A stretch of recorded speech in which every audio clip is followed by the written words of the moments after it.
কি পরিমাণ যে অত্যাচার এবং তাদেরকে কুপিয়ে হত্যা পর্যন্ত করতেছে তার মুখ থেকে শুনুন। যে ধাক্কাধাক্কির পর্যায়ে চলে গিয়ে গায়ে হাত তোলা হয়েছে।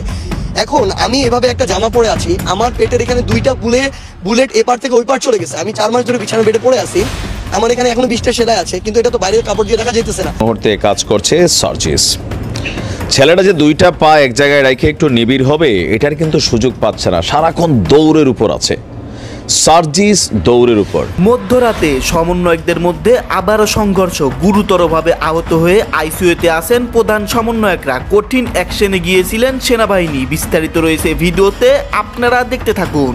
অবরুদ্ধ থাকা প্রশাসনিক কর্মকর্তাদের সঙ্গে সন্ধ্যায় বাগবিতণ্ডায় জড়ান শিক্ষার্থীরা। বৈষম্য বিরোধী ছাত্র আন্দোলনের নেতৃবৃন্দের উপর অতর্কিত একটা হামলা চালিয়েছে দুর্বৃত্তরা। আপনারা শেখ হাসিনাকে ফেরেশতার মতো দেখতেন, এই ফেরেশতা যখন ক্ষমতা থেকে নেমে গেছে তখন এই ফেরেশতার প্রকৃত চেহারা দাজ্জাল ছিল নাকি ফেরেশতা ছিল আপনারা দেখেছেন। তার কুকর্মগুলা, আমাকে কেন ফ্যাসিস্ট বলা হয় আর কেন স্বৈরাচার বলা হচ্ছে? আমি কোন স্বৈরাচারী কাজ করেছি? আজকে আপনারা একটু তুলনা করেন তো, এই ইউনূস ক্ষমতা আসার পর ছাত্রদের এমন ভাবে বেয়াদব করেছে, এমন ভাবে ব্যবহার করতে আছে। ছাত্ররা শিক্ষকদের হামলা করে, তাদের গলায় জুতার মালা পরায়, তাদের গাছের সাথে বাঁধে। তাদের আমাদের সাধারণ মানুষের এখন একটাই স্লোগান, সমন্বয় হটাও বাংলাদেশ বাঁচাও। এই সুদখোর ইউনূস হটাও বাংলাদেশ বাঁচাও, আর এই নাস্তিক ইউনূস হটাও বাংলাদেশ বাঁচাও। আপনারা মানসিক সান্ত্বনার জন্য যাই বলতে থাকুন বলুন, বাংলাদেশের মানুষকে বোকা ভাববেন না। অনেক যন্ত্রণা আমাদের উপর করা হয়েছে, চাপিয়ে দেওয়া হয়েছে, জুলুম করা হয়েছে।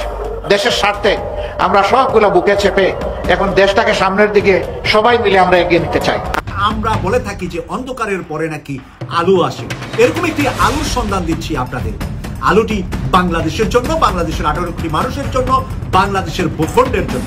সেই আলোটি হলো শুরু হয়েছে সমন্বয়কদের মধ্যে ঝামেলা, এবং এই ঝামেলাকে কেন্দ্র করে অনেকে কিন্তু আহত হয়েছে, অনেকের অবস্থা একেবারেই শেষ হয়েছে। আপনারা তো সবাই জানেন গতকাল রাত থেকেই সমন্বয়ক সাধারণ শিক্ষার্থীরা তারা রাজপথে নামে এবং তাদের মধ্যে একটা ঝামেলা সৃষ্টি হয়। দর্শক শ্রোতা, এইসব বিষয় পর্যালোচনা করে আমরা অনেক তথ্য পাই এবং ভিডিও পাই, সেইগুলোই আপনাদের সামনে তুলে ধরবো ধারাবাহিকভাবে। ভিডিওটা কিছুটা লং হবে কিন্তু অনেক তথ্য জানতে পারবেন এই ভিডিওর মাধ্যমে। সার্জিস, হাসনাত, তাদের কি হয়েছে, অন্যদিকে এইসব বিষয় নিয়ে আমাদের দেশের বর্তমান সরকার ডক্টর ইউনূস কি বলতেছেন, তিনিও কিন্তু সবাইকে অবাক করার মতো একটা বক্তব্য দেন। আর শেখ হাসিনা, সে তো ভারত থেকে বারবার কল রেকর্ড ফাঁস করে, এখনও সে একটা কল রেকর্ড ফাঁস করেছে এবং সেই কল রেকর্ডের মধ্যে সে দেশের এই অবস্থা নিয়ে, অন্যদিকে দেশের মধ্যে যে এইসব অবস্থা হচ্ছে, বিভিন্ন অগ্নিকাণ্ড হয়েছে, তাকে দেশ ছাড়া করা হয়েছে, এইসব নিয়ে অনেক কষ্ট প্রকাশ করে তার কথার মাধ্যমে। দর্শক শ্রোতা, আপনারা সম্পূর্ণ ভিডিও দেখবেন। আসুন আমার আর কথা না বাড়িয়ে সরাসরি ভিডিওর মূল আলোচনাগুলো দেখে আসি। মাত্র 20-25 মিনিটের একটা ব্যবধানে আমরা মৃত্যুর হাত থেকে রক্ষা পেয়েছি। আমার শুধু এটাই মনে হয় যে 21 আগস্টের হত্যাকাণ্ডের থেকে বেঁচে যাওয়া, বা কোটনিপাড়া ওই বিশাল বোমের হাত থেকে বেঁচে যাওয়া, আবার এই 5ই আগস্ট, এই বেঁচে যাওয়া পিছনে নিশ্চয়ই আল্লাহর কোনো একটা ইচ্ছা আছে, আল্লাহর কোনো হাত আছে। নইলে এবারে তো বেঁচে যাওয়ার কথা না। তারা যেভাবে প্ল্যান করেছিল আমাকে হত্যা করার, সেটা আপনারা পরবর্তীতে দেখেছেন। তবুও এটা বোধহয় আল্লাহরই একটা রহমত, জানি না আল্লাহ আমাকে দিয়ে আরো কিছু কাজ করাতে চান বলেই বোধহয় আমি এখনো বেঁচে আছি। যদিও আমার কষ্ট হচ্ছে, আমি আমার দেশ ছাড়া, ঘর ছাড়া সবকিছু জ্বালিয়ে পড়ে দিয়েছে। 32 নম্বর বাড়িটা পর্যন্ত জ্বালিয়ে দিল। আমরা 2 বন্ধুটা ব্যবহার করি নাই, আমরা তো এই সম্পত্তি আমাদের নিজেদের জন্য ব্যবহার করিনি। ওই বাড়ি থেকে 6 দফা আন্দোলন, ওই বাড়ি থেকে স্বাধীনতার ঘোষণা দিয়েছেন জাতিপিতা, আর ওই বাড়িতেই তো আমার বাবা মা সব জীবন দিয়েছেন, তাদের রক্তের দাগ। আমরা বঙ্গবন্ধু স্মৃতি জাদুঘর করে দিয়েছি। কত দেশি বিদেশি নেতারা ওই একদম ব্রেকিং তরতাজা নিউজ। তবে নিউজটা খুবই প্যাথেটিক টাইপের একটা নিউজ। এখানে 2টা প্রশ্ন উঠেছে। আমি যখন এই নিউজটি করছি, 2 জন ছাত্রী তারা এই মুহূর্তে আইসিইউতে ভর্তি আছে, তাদের অবস্থা খুবই আশঙ্কাজনক। আরও তাদের সাথে বেশ কয়েকজন ছাত্রছাত্রী হাসপাতালের বিছানায় কাতরাচ্ছে। আর এরা প্রত্যেকেই বৈষম্য বিরোধী ছাত্র আন্দোলনের সমন্বয়ক এবং নেতৃবৃন্দ। ঘটনাটির প্রেক্ষাপট হচ্ছে খুলনায়। কিন্তু টুইস্টের জায়গাটা হচ্ছে, এই এত বড় ঘটনা ঘটার পরে ঘটনাটা আদৌ কারা ঘটিয়েছে সেটা সম্পর্কে কিন্তু এখনও স্পষ্ট কোনো ধারণা পাওয়া যায়নি। কারণ বৈষম্য বিরোধী ছাত্র আন্দোলনের এই মুহূর্তে আভ্যন্তরীণ মনে মনে একটা জ্বালা পড়ার মধ্যে আছে অবশ্যই বিএনপি, এর পাশাপাশি আওয়ামী লীগ তো আছেই। তো হয়তো আমরা আগামীকালকে এটার আপডেট পাবো। দর্শক, বৈষম্য বিরোধী ছাত্র আন্দোলনের নেতৃবৃন্দের উপর অতর্কিত একটা হামলা চালিয়েছে দুর্বৃত্তরা। আমরা যখন নিউজটা করছি ঠিক কয়েক ঘন্টা আগে খুলনা নগরীর শিববাড়ির মোড়ে জিয়া হলের সামনে এই ঘটনাটি ঘটেছে। এতে টোটাল 8 জন ছাত্র মারাত্মকভাবে আহত হয়েছেন, আর তাদের মধ্যে আশঙ্কাজনক অবস্থায় আছেন 2 জন, এবং কি দুর্ভাগ্যজনকভাবে 2 জনই আমাদের বোন। খুলনা মেডিকেল কলেজের হাসপাতালের আইসিইউতে তারা মৃত্যুর সাথে পাঞ্জা লড়ছেন। বৈষম্য বিরোধী ছাত্র আন্দোলনের সমন্বয়ক সাজিদুল ইসলাম বাপ্পি তিনি বলছেন, নগরীর শিববাড়ির মোড়ের জিয়া হল এলাকার মধ্য থেকে তারা বৃহস্পতিবার বিকেলে বের হওয়ার সময় অতর্কিতভাবে একদল দুর্বৃত্ত তাদের উপর হামলা চালিয়েছে। এতে এই আন্দোলনের সাথে সম্পৃক্ত নাজমুল ইসলাম ইমরান, শাহরিয়ার ইসলাম খালিদ, মেয়েদের মধ্যে সাম্মি, সাদিয়া, পিয়া, রুমি এবং অমি সহ টোটাল 8 জন আহত হয়েছে। তার বক্তব্য হচ্ছে যে তাদের উদ্ধার করতে নারী শিক্ষার্থীরা এক পর্যায়ে সেখানে এগিয়ে আসে, আর দুর্বৃত্তরা এখানে নারী পুরুষ ভেদাভেদ করে নাই, বৈষম্য করে নাই, তারা গণহারে এখানে যাদেরকে পেয়েছে তাদের উপরই হামলা চালিয়েছে। এতে সাদিয়া, পিয়া সহ 3 জন নারী শিক্ষার্থী তারা মারাত্মক আহত হয়েছেন। আর আহতদের মধ্যে সিটি কলেজের শিক্ষার্থী সাদিয়া এবং পায়োনিয়ার মহিলা কলেজের শিক্ষার্থী পিয়াকে এই মুহূর্তে আইসিইউতে ভর্তি করা হয়েছে। তো কেন এই হামলা চললো? আজকে কি তাদের কোনো সেখানে প্রোগ্রাম ছিল, সমাবেশ ছিল? না, বক্তব্য হচ্ছে যে আপনার এই হামলার কারণ সম্পর্কে এখন পর্যন্ত সমন্বয়ক সাজিদুল ইসলাম বাপ্পি কোনো তথ্য দিতে পারেননি। আমাদের পুলিশ বলছে, যিনি আছেন সোনাডাঙ্গা মডেল থানার অফিসার ইনচার্জ মোহাম্মদ মনিরুল ইসলাম, তিনার বক্তব্য যে এখানে দুর্বৃত্ত বলতে কাদেরকে বোঝানো হয়েছে। তার বক্তব্য যে ছাত্রদের মধ্যে হাতাহাতির ঘটনাটি ঘটেছে। পরে তিনি সহ পুলিশের একটি দল সেই এলাকায় উপস্থিত হওয়ার পর কাউকে পাওয়া যায়নি। কোনো পক্ষ অভিযোগ দিলে পরবর্তী ব্যবস্থা নেওয়া হবে। এদিকে বৈষম্য বিরোধী ছাত্র আন্দোলনের শিক্ষার্থীদের উপর হামলার প্রতিবাদে সন্ধ্যা 7:30টায় শিববাড়ি মোড় থেকে একটি বিক্ষোভ মিছিল বের হয়েছিল। মিছিলটি শিববাড়ি থেকে ডাক বাংলোর দিকে চলে যায়। তবে পুলিশের বক্তব্য এখানে একটা টুইস্ট, যেটা কানেক্টেড, ছাত্রদের মধ্যে হাতাহাতি হয়েছে। আওয়ামী লীগের সময় কিছু কিছু ঘটনা বাংলাদেশে ঘটতো, আপনাদের খেয়াল থাকার কথা যে ছাত্রলীগের 2 নেতা একে অন্যের সাথে ঝগড়া লেগা মাঝ রাস্তার মধ্যে হঠাৎ করে একজন পাঞ্জাবি পরিহিত ছিল, তার সে তারা ধাক্কা দিয়ে বলতেছে এই শিবির শিবির শিবির দর। ওই মুহূর্তে তো ছাত্র শিবির একটা কি বলে যে আতঙ্কিত নাম হিসাবে কিন্তু পাবলিকের কাছে ব্র্যান্ড করে ফেলছিল আওয়ামী লীগ সরকার। তাৎক্ষণিকভাবে সেখানে সবাই শিবির মনে করে ছাত্রলীগের সেই নেতারাই কিন্তু প্রচণ্ড মাইটটাইট দিচ্ছে। পরে দেখা গেল কি 2 জনের ঝগড়া লাগছে, একজনের বিপদে ফেলানোর জন্য চটকরা বলছে ছাত্রলীগ মানে শিবির। ওসি সাহেবের কথা এখানে এই টুইস্টে এই জায়গায় আসছে যে তারা যে দুর্বৃত্ত বলছে, এখন তাদের উপর একটা টাচ পড়লে মানুষ মনে করে নেবে আওয়ামী লীগ, আর এখন কিন্তু কিছুটা অংশ বিএনপির উপরে আসে। বাট এখানে দেখা গেল যে নিজেদের মধ্যে লড়াই টড়াই কইরা অথবা ঝগড়া কইরা কোনো বড় ধরনের মারামারি করে এখন বিভিন্ন জায়গায় সমন্বয়কদের মধ্যে কিন্তু হাতাহাতি ঘটছে, একদল আরেক দলের উপর ঝাঁপাই পড়তেছে, তুমি আসল সমন্বয়ক না ভাই, আমি আসল সমন্বয়ক। ওই যে ক্ষমতা, একটা ক্ষমতা, তো সমন্বয়কে এই মুহূর্তে একটা বিশাল ক্ষমতা, তো সেই ক্ষমতাকে নিয়ে একটা কেন্দ্রীয় মানে টিম তৈরি হলে ওই টিমকে আবার আরেক টিম খারিজ করছে। যেমনটা আমরা আওয়ামী লীগ বিএনপির মধ্যে দেখি যে একদল আরেক দলটা বলেছে না এটা হয় না, এইটা মানে বৈষম্য হয়েছে, এরকম কিন্তু ঘটনাও ঘটতেছে। এমনকি নিজেরাই লাইগা এরকম ঘটনা ঘটাইলেও আবার এই পর্যন্ত কোনো পক্ষ কেন অভিযোগ দিল না যে এখানে 2 জন আইসিইউতে আছে? কেন জানি মনে হচ্ছে নিজেরাই লাগছে, যার কারণে কাউকে তারা এখন পর্যন্ত ব্লেম করতে পারেনি।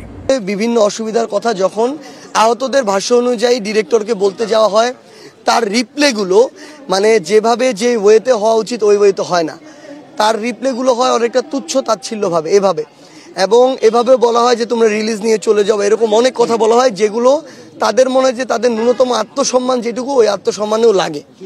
ওই জায়গা থেকে শেষ পর্যন্ত যেটা হয়েছে এখানে যে তাদের সাথে যখন এই বিষয়ে কথা হচ্ছিল, আনসারদেরকে দিয়ে একাধিক আনসারকে দিয়ে এনে তাদেরকে ঠেকানোর চেষ্টা করা হয়েছে, এবং স্টাফ ছিল, আনসার ছিল, এবং তারা এক পর্যায়ে যেটা হয়েছে যে ধাক্কাধাক্কির পর্যায়ে চলে গিয়ে গায়েও হাত তোলা হয়েছে। এখন আমি এভাবে একটা জামা পরে আছি, আমার পেটের এখানে দুইটা বুলেট এপার থেকে ওই পার চলে গেছে। আমি 4 মাস ধরে বিছানার বেডে পড়ে আছি, আমার এখানে এখনো 20টা সেলাই আছে, কিন্তু এটা তো বাইরের কাপড় দিয়ে দেখা যাইতেছে না। ওইখানে ধাক্কা দেওয়া হয়েছে, পেটের ওই জায়গাটা আঘাত করা হয়েছে। ও কিন্তু রাস্তায় ওখানে শুয়েছিল, কিন্তু এবং এটা আসলে একজন ডিরেক্টর উপস্থিতিতে হয়েছে। এই জায়গা থেকে তারা ডিরেক্টরের পদত্যাগের দাবিতে তারা শাহবাগের রাজপথে রাস্তায় নামছে। আমরা যখন আমাদের জায়গা থেকে এসে বললাম যে ভাই, আমরা ডিরেক্টর যা করছে তার প্রত্যেকটা জিনিসের বিচার হবে, এটার জন্য সে যদি পদত্যাগ ডিজার্ভ করে তার পদত্যাগই হবে, কিন্তু আমাদের যে গণমানুষ, এই গণমানুষের আমরা কোনো সমস্যা করব না, তাদের চলাচলের রাস্তায় কোনো সমস্যা করব না আমরা। তারা এক কথায় মেনে চলে আসছে যে ঠিক আছে, আজকে বৃহস্পতিবারের দিন, আজকে অনেকেই ঢাকায় চলাচলটা অনেক বেড়ে যায়, সো মানুষের জন্য ভোগান্তি না হয়, তারা ভিতরে চলে আসছে। কিন্তু তাদের ওই একটাই কথা যে একজন ডিরেক্টর এত বড় একটা হসপিটালের, আমি একজন আহত, আমার সাথে যদি এরকম তুচ্ছ তাচ্ছিল্যময় একটা ব্যবহার হয় তাহলে সাধারণ রোগীদের সাথে কেমন হয়? সেই জায়গা থেকে তারা ডিরেক্টরের পদত্যাগের দাবিতে তাদের এই দাবিটা আমাদেরকে জানাইছে। এবং সবচেয়ে ভালো হয় তাদের সাথে কি হয়েছে সরাসরি তাদের কাছে শোনা, তাদের ভিতরে ক্ষোভটা জানা, এবং তারা যে এতটা সময় ধরে এখানে আছে তারা কি কি ফেস করতেছে তারা সবচেয়ে ভালো বলতে পারবে। আমি শুধু একটা কথা বলতে পারি যে আমার আহত ভাইদের সাথে যার মানে ওইটুকু যৌক্তিক যেটুকু তাদের মানে দাবি চাওয়া, যেটুকু তারা ডিজার্ভ করে, ওইটুকু যারা করে না আমরা তাদের সঙ্গ দিব না। তাদের যৌক্তিক দাবি যদি হয় এবং এটা যদি আসলে আমরা আমাদের জায়গা থেকে এটাও দেখছি, যদি তার পদত্যাগটাই এই জায়গায় যৌক্তিক হয় তাহলে আমরা অবশ্যই বলবো। আমাদের সাধারণ মানুষের এখন একটাই স্লোগান, সমন্বয় হটাও, বাংলাদেশ বাঁচাও। এই সুদখোর ইউনুস হটাও, বাংলাদেশ বাঁচাও। আর এই নাস্তিক ইউনুস হটাও, বাংলাদেশ বাঁচাও। এই সরকারের প্রেস সচিব একবার ব্রিফিং করে বলছে যে 560টা মডেল মসজিদ নাকি করা উচিত হয় না। আমরা মনে করি এই সরকার আসলে নাস্তিক সরকার, কারণ এই ভদ্রলোক আমেরিকা থাকতে থাকতে বাংলাদেশের কৃষ্টি কালচার প্রায় ভুলে গেছে, আর বাংলাদেশের মনে হয় ইসলাম ধর্ম উনি যথেষ্ট বিশ্বাস করে না, এই জন্যই ওনার প্রেস সচিব এই বক্তব্য দিছে। আমরা স্পষ্ট সাধারণ মানুষ বুঝি যে এরা মূলত 24-এর দোহাই দিয়া 71 সালের ভুলাইতে চায়।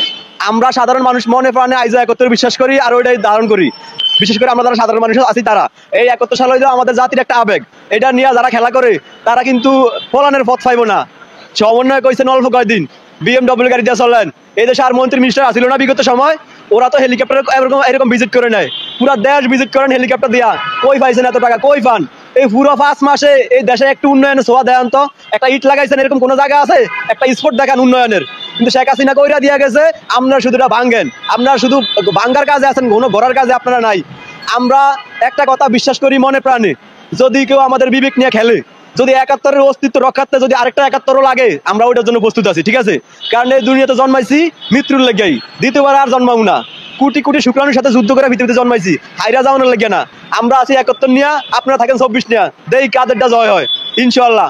আমি মনে করি বর্তমানে রাজনীতির এই প্ল্যাটফর্মে এই 71 ক্ষেত্রে বা বাংলাদেশের ইস্যুতে আওয়ামী লীগ বিএনপি দোনো দল একত্র হওয়া জরুরি। কারণ এই রাজনীতিতে শেষ বলতে কিছু নাই, যেখানে শেষ ওইখান থেকে রাজনীতি শুরু, ঠিক আছে? বিশেষ বড় প্রয়োজনে, বিশেষ রাজনৈতিক বিশেষ ক্ষেত্রে বড় প্রয়োজনে ছোট ছোট স্বার্থ জলাঞ্জলি দেওয়া রাজনীতির ধর্ম। আমি মনে করি আওয়ামী লীগ বিএনপি একসাথে হইয়া এই বর্তমানে যারা উপদেশের সমন্বয় আছে 11 হটানটা উচিত। তারপরে নির্বাচন হইব, নির্বাচন হইলে যদি বিএনপি সরকার আওয়ামী লীগ বিরোধী দল হিসাবে হইলেও থাকবো। আর যদি বিএনপি মনে করে না আমরা একলাই কিছু করুম, তাহলে কিছুই হইব না। বিএনপির ক্ষমতা বহু দূর, ঠিক আছে? জুলাই আগস্টে কি বিপ্লব হয়েছে, বিএনপির সামনে আরো বড় বিপ্লব আছে। বিএনপি এগুলো লাগে মূলত পারবো না। এই জন্য এই সমন্বয় উপদেষ্টা যারা আছে রাষ্ট্রীয় শক্তি, এদের সাথে বিএনপি পারবো না, কারণ এর সাথে জামাতও আছে। আমি মনে করি এই রাজনীতির এই প্রয়োজনে, দেশের এই পরিস্থিতিতে আওয়ামী লীগ আর বিএনপি একসাথে হওয়ার বিকল্প আর কিছুই নাই। আমরা সাধারণ মানুষ দেশের প্রয়োজনে উন্নয়নের স্বার্থে আমরা তাদের সাথে আছি। আর বিশেষ করে সমন্বয়ক যারা আছেন আপনারা তো হইছেন ধান্দাবাজ। আমার মনে হয় অনেক সমন্বয়করা বিদেশে অলরেডি বাড়ি গাড়ি কইরে ফলাইছে, কারণ ফলাইতে তো হইব, ফলাই না একটা মানে গোরস্থান তো লাগবে, এই জন্য তারা আগেই মনে হয় ওই অফারে বিদেশটির বাড়ি টাড়ি কইরে ফলাইছে। আমরা তবে একটা কথা স্পষ্ট বলি, পার পাইবেন না, কারণ একটা দেশ তো এই একটা উন্নয়নের গতি চলমান আছিল। একটা গাড়ি হঠাৎ করে ব্রেক করলে যেমন সব ক্ষতি হয়, গাড়ির ক্ষতি হয়, মানুষের ক্ষতি হয়, তো এরকম দেশটা একটা চলমান প্রক্রিয়া আছিল, উন্নয়নের একটা প্রক্রিয়া আছিল। আপনারা এটা বন্ধ করে দিচ্ছেন। আপনারা তো একটা বিন্দু কণা মাত্র এই দেশে লাগাইতে পারেন না, কিন্তু আমরা ধ্বংস করছেন। যদি এটার দেশের যদি আগের জায়গা না নিতে পারেন তাহলে কিন্তু কঠিন মাসুল দেওয়া লাগবে আপনার করে, ফলানের কোনো সুযোগ পাইবেন না। বহুত চান্স সামনে করে দেওয়া হয়েছে, উন্নয়নের দোহাই দিয়া এই পাবলিকের ব্যবহার করিয়া বুঝছেন এই বৃহৎ আকার একটা দল বাই করবেন আপনারা। এই দেশে আপনাকে ওই চান্স জনগণ দিব না। আপনারা যে কেমন মানুষ এই 4 মাসে বা 5 মাসে বুঝা গেছে দান্দাবাজি শুরু করছেন। হ্যাঁ ওই টিএসসির মোড়ে চা খুঁজা খাইতো, ওই হাত থেকে সাদ্দাম মারতে বিড়ি খুঁজা খাইতো। আর এখন গাড়িতে চলে প্রাডো, ওই মার্সিডিজ গাড়ি, BMW, ফেরারি কই পাইছো? হ্যাঁ আলাদিনের প্রদীপ পাইছে এরা, জিনের লাগে সাক্ষাৎ হয়েছে। পাগলামি বন্ধ করতে কোন। আমরা তো সাধারণ জনগণ, এরা তো খেলোয়াড়, আমরা সাধারণ জনগণ হইলাম কোচ। যদি পাগলামি করে তাহলে কিন্তু ম্যাচ জিতবো না, কারণ হেরা খেলোয়াড়, আমরা হইলাম কোচ। এটা মনে রাখতে করেন। এই সাধারণ মানুষ, ছাত্রকে পাওয়ার দেখছেন, পুলিশের পাওয়ার দেখছেন, সেনাবাহিনীর পাওয়ার দেখছেন, এইবার দেখবেন সাধারণ জনগণের পাওয়ার। ঠিক আছে, এবার দেখবেন আমাকে সাধারণ মানুষ। গেল 4 মাস আগেও সমন্বয় শব্দটার সাথে সাধারণ মানুষের একটা অনুভূতি, আবেগ কাজ করত, বাট গেল 5 মাসের মাথায় এসে আস্তে আস্তে সমন্বয়ক শব্দটার সাথে অনেকের অ্যালার্জি ফিল হচ্ছে।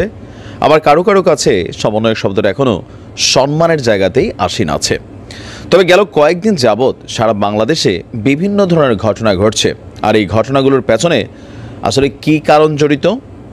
আমরা যেখানে শুনছি সমন্বয়ককে আহত করা হচ্ছে অথবা সমন্বয়কে টাচ করা হচ্ছে, দেন এক শ্রেণীর মানুষ তারা আনন্দিত হচ্ছে। আমাদের ভিডিওর কমেন্টও দেখছি, আবার কেউ কেউ বলছেন যে ভাই এটা কোনোভাবেই মেনে নেওয়া যায় না। তো কিছু ঘটনা আছে পলিটিক্যাল, কিছু আছে নন পলিটিক্যাল। আমরা আজকে যে ঘটনাটা বলছি এটা আসলে নন পলিটিক্যাল একটা ঘটনা। লালমনিরহাটের পাটগ্রাম উপজেলার কারা কারা আমার এই ভিডিওটা দেখছেন আপনি কমেন্টে জানাবেন যে আসলে ঘটনাটার মূল কারণটা কি ছিল। একজন ছাত্র সমন্বয়ক যার নাম হচ্ছে গোলাম আজম, বয়স 25, তার উপর ব্যাপক হামলা হয়েছে। পিটিয়ে দিন শেষে তাকে হাসপাতালে পাঠানো হয়েছে, মাথাতে কয়েকটা সেলাইয়ের কাজও লেগেছে। আমরা যদি দেখি যে আহত অবস্থায় তাকে রংপুর মেডিকেল কলেজ হাসপাতালে এই মুহূর্তে ভর্তি করা আছে। আর গতকালকে আপনার এই ঘটনাটি ঘটেছে, তার বড় ভাই মাসুদ আলম তিনি একটা মামলাও দায়ের করেছেন। অলরেডি সেই বাবা এবং ছেলেকে আমরা যতদূর শুনেছি গ্রেপ্তারও করা হয়েছে। আপনার পৌরসভার কোটতলি এলাকায় নিজ বাড়ির পাশের সড়কে হাঁটছিলেন গোলাম আজম। এই সময় ব্যক্তিগত বিষয় নিয়ে প্রতিবেশী দেদুল মিয়া 59 বছর বয়স, তার ছেলে সজীব মিয়া ওরফে টাইগার 26 এবং রহিদুল ইসলাম বয়স হচ্ছে 32 তাকে মারধর করেছে। টাইগার নামটা দেখছেন? যাই হোক, তবে টাইগারের অলরেডি গ্রেপ্তার হয়েছে সম্ভবত তারা। পরবর্তী সময়ে স্থানীয় বাসিন্দাদের সহায়তায় পরিবারের সদস্যরা তাকে উদ্ধার করে প্রথমে উপজেলা স্বাস্থ্য কমপ্লেক্সে ভর্তি করে। অবস্থার অবনতি হলে উন্নত চিকিৎসার জন্য তাকে দ্রুত রংপুর মেডিকেল কলেজ হাসপাতালে ভর্তি করানো হয়। আমাদের ওসি সাহেব বলছেন যে অলরেডি এজাহারভুক্ত আসামি সজীব মিয়া এবং ওরফে টাইগারকে আপনার নিজ বাড়ি থেকে গ্রেপ্তার করেছে পুলিশ। হামলার প্রতিবাদে এদিন বিকেলে শহরে বিক্ষোভ মিছিল এবং চৌরঙ্গি মোড়ে প্রতিবাদ সমাবেশ করেছে বৈষম্যবিরোধী ছাত্র আন্দোলন। এই ঘটনাগুলোর পেছনে যখন আমরা একটু ফোকাস করি, বিভিন্ন জায়গায় বিভিন্ন রকম বক্তব্য মন্তব্য আসে। এখানে যে বিষয়টা আমাদের কাছে মনে হয়েছে, কিছু কিছু জায়গায় সমন্বয়করা যখন ব্যক্তিগত ইস্যুগুলোতে জড়ান, তো সেইখানে তাদের মধ্যে এই যে সমন্বয়ক একটা পদবি, এটার কিন্তু একটা ইফেক্ট কাজ করে যায়। এখন এই যে সমন্বয়কের সাথে পারিবারিক একটা ইস্যু নিয়ে, ব্যক্তিগত ইস্যু নিয়ে, এটার সাথে কোনো পলিটিক্যাল কানেক্টিভিটি কিন্তু নেই। গতকালকে যে ঘটনাটা ঘটেছে আরেকটা জায়গায়, আমি নিউজটা দিলাম, 2 জন ছাত্রী আইসিইউতে আছেন, আরও 6-7 থেকে 7 জন আহত আছেন। এখানেও কিন্তু আসলে আওয়ামী লীগ কানেক্টিভিটি কোনো কিছু নেই। এখন সারা বাংলাদেশের যে কোনো জায়গায় সমন্বয়কদের গায়ে হাত তুললে এখানে প্রথমেই নামটা চলে আসে, ভাই এটা আওয়ামী লীগ, যুবলীগ অথবা ছাত্রলীগের কাজ। কিন্তু প্রকৃতপক্ষে ঘটনাগুলোর পেছনে আমরা দেখছি যে নানান ধরনের প্রেক্ষাপট তৈরি হচ্ছে। তো যাই হোক, অলরেডি এই টাইগার এবং টাইগারের বাবা, মানে টাইগারের ভাই এবং বাবাকে সম্ভবত পুলিশ খুঁজছে। আর এই সমন্বয়ক ব্যক্তিগত বিষয়গুলোকে তিনি বিভিন্নভাবে ব্যাখ্যা করেছেন, বাট আমার মনে হয় একটু সচেতন এবং সাবধান থাকা দরকার যারা সমন্বয়ক আছেন তাদের নিজেদেরও, যে ঠিক আছে আমরা সমন্বয়ক, কিন্তু এই ইফেক্টগুলো যেন নিজের পরিবার, আশেপাশের মানুষ, আত্মীয় স্বজন তাদের উপর যেন এটার প্রভাব না পড়ে। কারণ ঘটনা যখন ঘটে, এক পক্ষের উপর ঘটনা ঘটে না। জামায়াতের আমির ডাক্তার শফিকুর রহমানের একটা মন্তব্য নিয়ে গতকাল বিএনপির সিনিয়র যুগ্ম মহাসচিব জনাব রুহুল কবির রিজভী একটা জবাব দিয়েছেন, এবং বেশ টাফ জবাব আমরা এভাবে বলতে পারি, বেশ শক্ত সমালোচনা আছে। আমরা একটু মন্তব্যটা নিয়ে কথা বলি এবং আসলে বিএনপি এবং জামায়াতের কেমিস্ট্রিটা এখন কেমন এবং ভবিষ্যতে বাংলাদেশের রাজনীতির পথরেখা কেমন দাঁড়াতে পারে এই দুটো দলকে যদি আমরা বিবেচনায় নেই, সেটা নিয়ে একটু কথা বলতে চাই। এবং এটা একটা গুরুত্বপূর্ণ বিষয় যে সামনে আমাদের রাজনীতি মূল ধারাগুলো কেমন হবে সেটার একটা আলামত সম্ভবত আমরা এর মধ্যে খুঁজে পাবো। জামায়াতের আমির একটা আপত্তিকর মন্তব্য করেছেন বলে আমি মনে করি, ভীষণ আপত্তিকর ভাবে বলা উচিত। উনি বলেছেন, ডক্টর শফিকুর রহমান বলেন, দেশে পরীক্ষিত দুটি দেশপ্রেমিক শক্তি আছে, একটি সেনাবাহিনী আর একটি জামায়াতে ইসলামী। আওয়ামী লীগ সরকার এই দুই শক্তিরই ক্ষতি সাধন করেছে, আগেই সেনাবাহিনীর ক্ষতি সাধন করেছে, পরে জামায়াতকে তছনছ করে দিতে উঠে পড়ে লেগেছে, ইত্যাদি ইত্যাদি। মানে দুটো দেশপ্রেমিক শক্তি, সেনাবাহিনী এবং জামায়াত।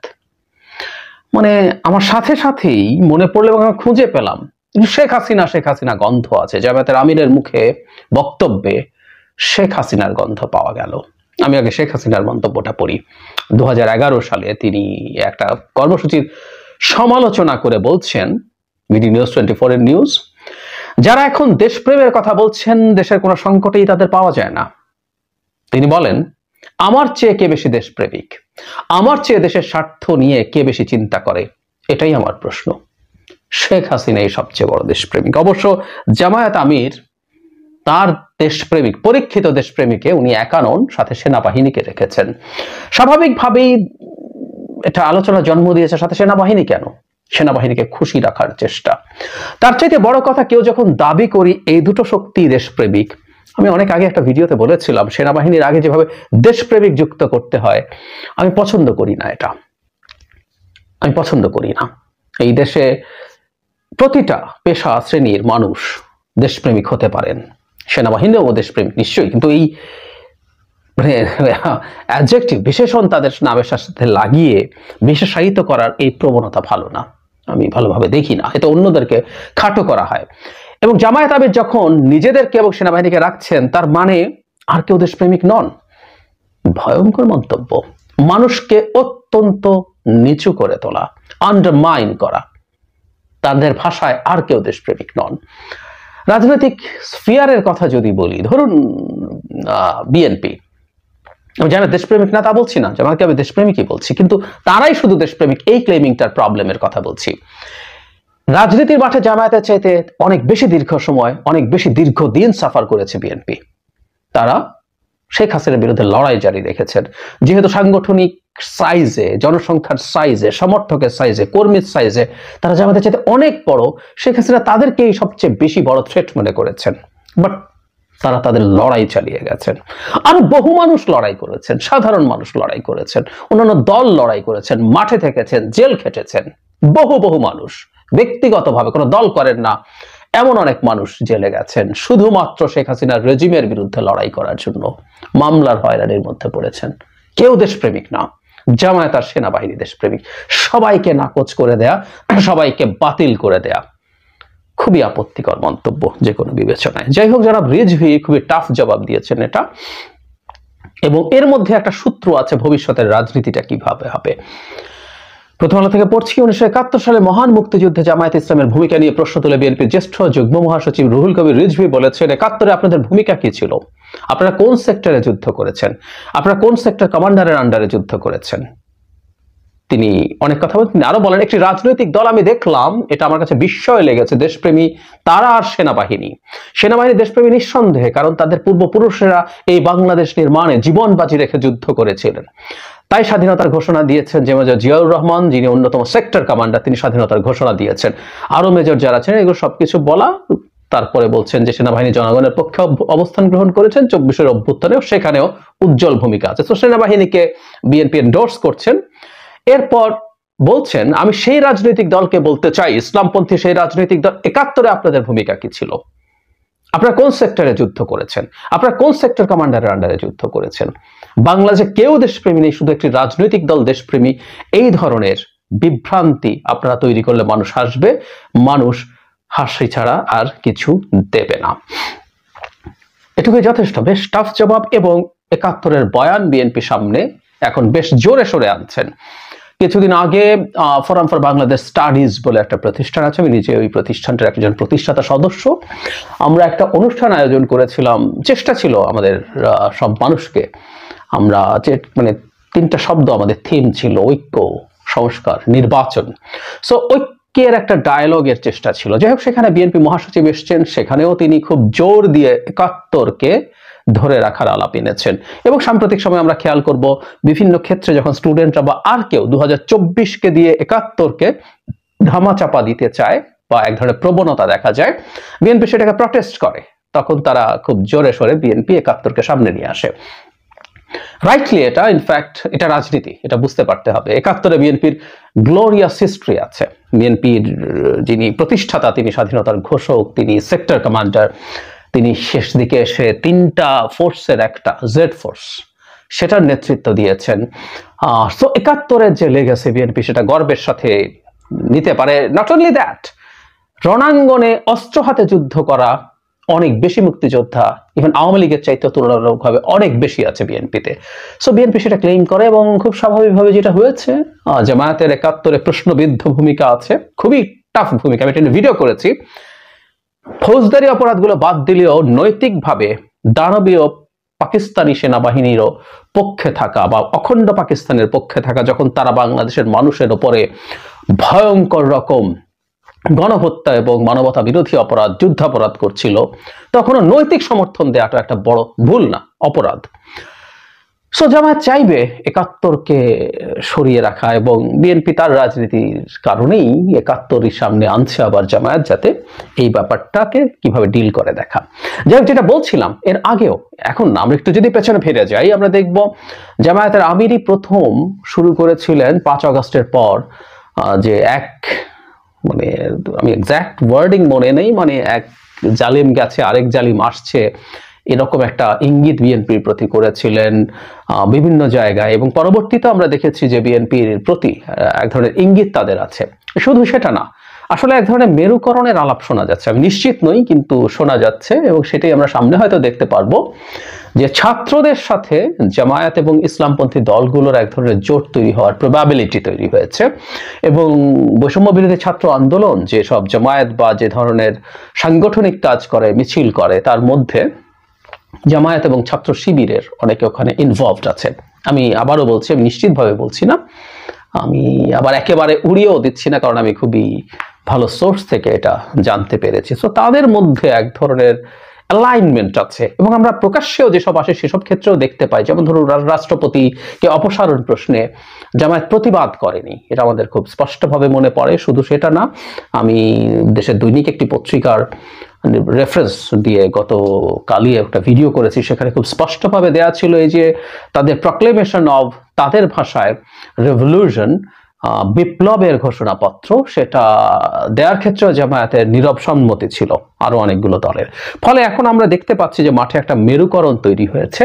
ইসলামপন্থী দলগুলো একদিকে, জামায়াত এর আগেই ঘোষণা দিয়েছে তারা বিভিন্ন ইসলামপন্থী দলের সাথে আলোচনা করছিলেন, এবং খুব অবিশ্বাস্যভাবে ইসলামী আন্দোলনের মতো দল, যারা মূলত একটা পীরের অনুসারীদের দল, সেই দলের সাথে জামায়াতের ঐতিহাসিকভাবে যারা পীরের অনুসারী, তাদের সাথে জামায়াতের ঐতিহাসিক দ্বন্দ্ব আছে, কিন্তু সেটাও মিটিয়ে তারা বসার চেষ্টা করেছেন। সো ওইদিকে একটা মেরুকরণ হচ্ছে। তার সাথে আমি নিশ্চিত নই বৈষম্য বিরোধী ছাত্ররা যে দল করতে যাচ্ছেন তারা যুক্ত হবেন কিনা, কিন্তু অপর পাশে বিএনপি একটা সেন্ট্রিস্ট দল হিসেবে থাকছে, এবং এরকম একটা পলিটিক্যাল মেরুকরণ বাংলাদেশের, ভবিষ্যৎ বাংলাদেশের জন্য আমি প্রাথমিকভাবে অন্তত এই মুহূর্তে দেখতে পাচ্ছি, যেখানে মধ্য ডান এবং ফার রাইটরা মিলে একটা দল হবে। এবং বিএনপি একসময় যে মধ্য ডান ধরনের টেন্ডেন্সি ছিল, সেটা থেকে সরে এসে এখন পর্যন্ত বিএনপি অন্তত এক ধরনের সেন্ট্রিস্ট পলিটিক্যাল ফোর্স হিসেবে তার অ্যাটিটিউড দেখাচ্ছেন। এবং জামায়াতের বিরুদ্ধে তারা যখন ফাইট করতে যাচ্ছেন, তখন যেহেতু এখনো বেশ কিছু ইডিওলজিক্যাল ডিবেট আছে, সেখানে তারা ৭১কে ডেকে আনছেন, যাতে জামায়াতের সাথে তার এই রাজনৈতিক লড়াইটাতে তারা বেটার অবস্থানে থাকতে পারেন। কিন্তু একটা জিনিস একটু মনে রাখতে হবে, যদি এরকম কিছু ঘটে, আমি এটা নিয়ে হয়তো বিস্তারিতভাবে কথা বলবো, সেটা হচ্ছে বাংলাদেশে ৫ আগস্টের পর ইডিওলজিক্যাল ডিবেট অনেক বেশি জায়গা পাওয়ায় যেটা ঝুঁকি তৈরি হয়েছে, সেটা হচ্ছে এরকম ডিবেট আসা মানেই হচ্ছে আমাদের ওয়েলফেয়ারের আলোচনা কমে যাওয়া। তখন মানুষ এগুলো নিয়েই বেশি হুমড়ি খেয়ে পড়ে, হামলে পড়ে।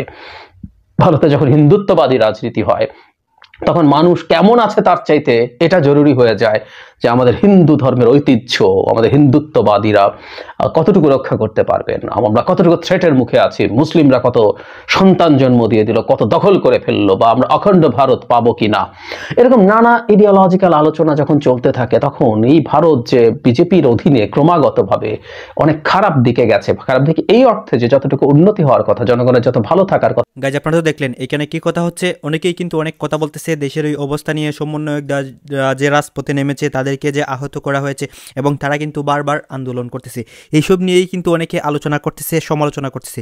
দর্শক শ্রোতা, এতক্ষণ আপনাদেরকে যা কিছু দেখিয়েছি সব কিছু কিন্তু আমরা সোশ্যাল মিডিয়া থেকে সংগ্রহ করেছি, এইখানে আমাদের নিজস্ব কোনো মন্তব্য নেই। এখানে যে সবাই এইসব কথা বলে, অন্যদিকে শেখ হাসিনাও কিন্তু তার কল রেকর্ডের মাধ্যমে অনেক কষ্ট প্রকাশ করে। এইসব দেখে আপনাদের কি মনে হচ্ছে এবং আপনাদের মন্তব্য কি, এটা কিন্তু আপনারা অবশ্যই কমেন্ট বক্সে লিখে যাবেন। এবং আপনাদের কাছে আমার একটা রিকোয়েস্ট থাকবে, আমার চ্যানেলটি সাবস্ক্রাইব করবেন এবং পাশে থাকা বেল আইকনটি অবশ্যই বাজিয়ে দেবেন, যাতে করে নেক্সট ভিডিওটা সবার আগে আপনাদের কাছে পৌঁছায়। ধন্যবাদ।